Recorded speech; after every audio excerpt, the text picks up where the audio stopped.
It was a humid Tuesday afternoon in August, the kind of heat that made the asphalt shimmer and tempers rise. Jamal Rivers had just finished his morning jog through Riverside Park, a daily ritual that cleared his head and kept his body sharp. Drenched in sweat and wearing a faded Howard University t-shirt and jogging pants, he pulled into a gas station on the west side of town. His car was low on fuel, and he figured he'd grab a bottle of water while he was there. The gas station sat on a corner known more for its proximity to the highway than its safety. Faded signage, cracked pavement, and a flickering neon, "Open" sign gave the place a gritty character. Still, Jamal had been there dozens of times, no reason to think today would be any different. He left the car running and walked inside to pay for gas. Behind the counter was a young woman with earbuds in, scrolling on her phone. She barely looked up as he said, "20 on pump 3. Jamal tapped his card, grabbed a water, and stepped outside. As he reached for the pump handle, 2 police cruisers pulled in, fast. Tires screeched, doors flew open, "Hands where we can see them," one of the officers shouted. Jamal turned, startled. "What's going on? Hands up," the second cop ordered, drawing his weapon. Jamal instinctively raised his hands, the water bottle dropping to the ground and bursting open on the pavement. He took a slow step back from the pump. "I just paid for gas. What's the problem?" he asked, voice calm but firm. The officers moved in, grabbing his arms roughly and pushing him face first onto the hood of his car. "You match the description of a suspect," one officer said, as they snapped handcuffs around his wrists. "Suspect for what?" Jamal asked, trying to keep his voice even. "I haven't done anything." People inside the gas station were starting to stare. A mother in an SUV at the adjacent pump rolled up her window quickly. One man pulled out his phone and started recording. The arrest was swift and humiliating. Jamal was shoved into the back of a squad car, sweat now mixed with the grit from the pavement and the heat of embarrassment. No one listened when he said, "Check my ID. I'm a judge." To the officers, he was just another black man in jogging clothes, in the wrong neighborhood, at the wrong time. They ran his license after booking him at the station. And that's when everything shifted. We might have a situation here," one officer mumbled, staring at the computer screen. Jamal Rivers wasn't just some man off the street. He was Judge Jamal Rivers of the 9th District Court, elected the previous fall and already gaining a reputation for his stern fairness and refusal to tolerate racial profiling in his courtroom. He had presided over more than a few hearings involving excessive force, misconduct, and discriminatory policing. Within the hour, an apology came, not from the officers, but from their captain, who released Jamal with no charges. Misunderstanding, they called it. Clerical confusion, overreaction. Jamal said nothing as he signed the paperwork. He walked out with his keys, wallet, and a fire brewing in his chest. He'd been black every day of his life, but never before had the system he worked so hard to uphold thrown him into the same cell as the men he often defended from it. The media got wind of the arrest by that evening. A video of the incident went viral overnight. It was hard to watch. A man calmly fueling his car tackled and handcuffed like a criminal, despite offering no resistance. "Just another day in America," one comment read. But another said, "That man's a judge. What does that say about the rest of us?" The city was abuzz by morning. Protesters were already outside the police department. Civil rights attorneys were on morning shows. The mayor issued a statement about looking into the matter thoroughly. But it was too late for damage control. Because the next morning, Jamal donned his black robe, straightened his tie, and took his seat behind the bench in courtroom 3B, where, by pure twist of irony or poetic justice, the docket listed a preliminary hearing for 2 officers, Officer K. Daniels and Officer M. Reese, the same officers who had arrested him less than 24 hours before. The courtroom was silent when Jamal entered. He took a moment to look over the file. Charges: unlawful detainment, excessive force, failure to identify legal cause of arrest. Both officers were already seated at the defense table, their faces pale and stiff. Their attorney looked like he'd aged a decade overnight. No one said a word. The bailiff called the room to order. Judge Rivers looked up. Only now did the officers recognize him fully, not just as the man from the gas station, but as the man who now held their immediate fate in his hands. He adjusted his glasses and spoke calmly. "Let the record show that I, Judge Jamal Rivers, will preside over this hearing. If either party has a motion regarding my recusal, it should be filed immediately." Dead silence. Their attorney hesitated, then whispered something. The officers stared straight ahead. "No motion, Your Honor," the attorney finally said. Jamal nodded. "Very well, let us proceed." He didn't smile. He didn't scowl. But his presence, his very existence, was suddenly undeniable in a way that echoed far beyond the courtroom walls. This wasn't revenge. It was justice meeting irony at a red light on a summer afternoon. And this time, everyone was watching.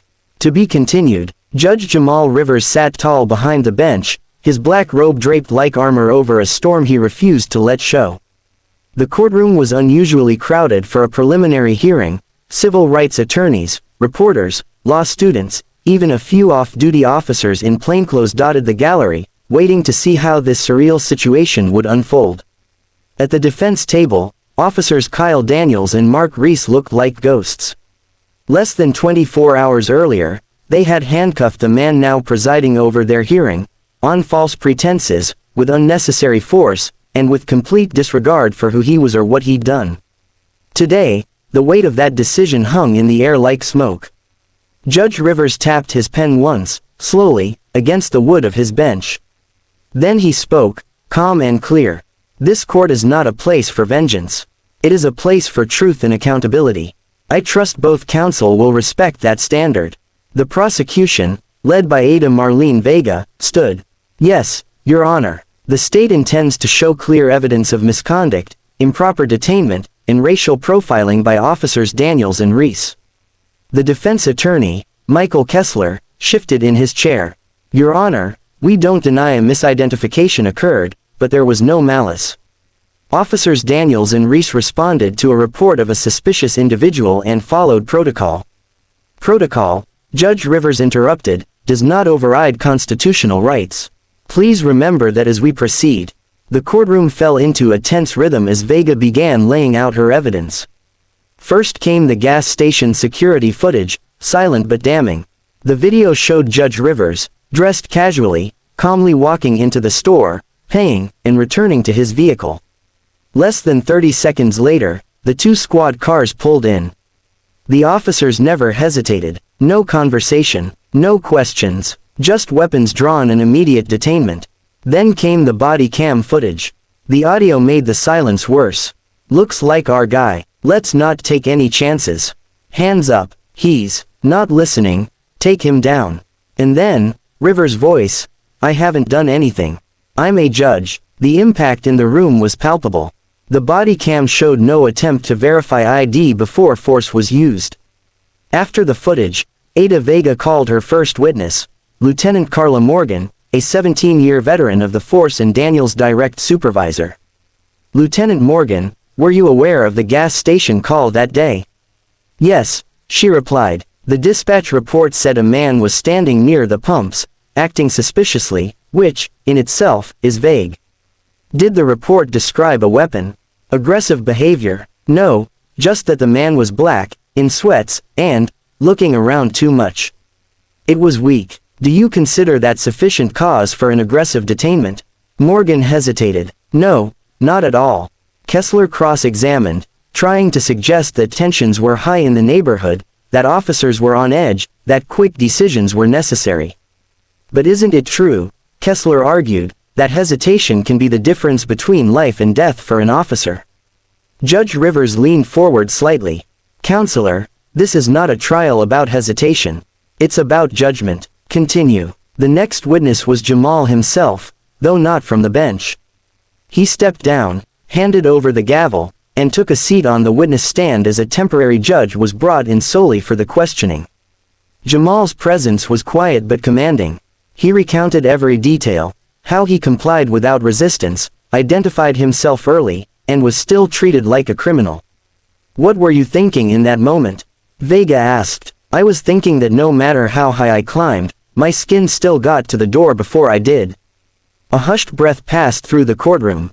Later, back in his role as judge, Jamal listened as Officer Reese took the stand. Reese looked younger than he had the day before, like time had sped up on him overnight. I didn't recognize him," Reese mumbled. "We thought he matched the report." "And what exactly made you think that?" Vega asked. "He was just standing there. By the pump, in sweats, looking around. That describes half the city." "I know. Did he resist?" "No." "Did he threaten you?" "No." "So why did you cuff him without asking for ID?" Reese's eyes darted to the floor. "We've been trained to act fast in certain neighborhoods." There it was. Certain neighborhoods, Jamal repeated later, during closing statements. Certain people. The courtroom held its breath again as Jamal finally addressed both sides. "I want everyone to understand something clearly," he began. "This hearing was not about me. I may have been the one detained, but I'm not the victim who matters most. The real victim is the principle of equal protection under the law. That principle was choked yesterday, in broad daylight, with cameras watching and hearts hardened." He turned to the defense. "Officers Daniels and Reese, you failed in your duty, not just to me, but to the badge you wear and the oath you swore. If you treat someone differently because of how they look or where they stand, you're not policing. You're profiling." He paused before continuing. "I am referring this case to the Internal Review Board and recommending full disciplinary proceedings. Whether or not criminal charges proceed is up to the DA's office, but this court finds sufficient cause to believe misconduct occurred. The standard of behavior expected from police officers is higher, not lower, when lives are on the line. You are dismissed pending review." He stood. Court adjourned. Outside, the sun was just starting to dip below the skyline. Reporters gathered on the courthouse steps, pushing forward with microphones. Jamal emerged slowly, the weight of the moment heavy on his shoulders. One reporter called out, "Your Honor, do you think justice was served today?" Jamal paused, then answered simply, "Not yet, but today, it showed up." He walked down the steps, past the cameras, past the crowd, and into a waiting car. As it pulled away, the city behind him felt just a little louder, a little more awake. Somewhere, a young black boy was watching that moment on TV, eyes wide. And for the first time, he didn't just see a judge. He saw possibility.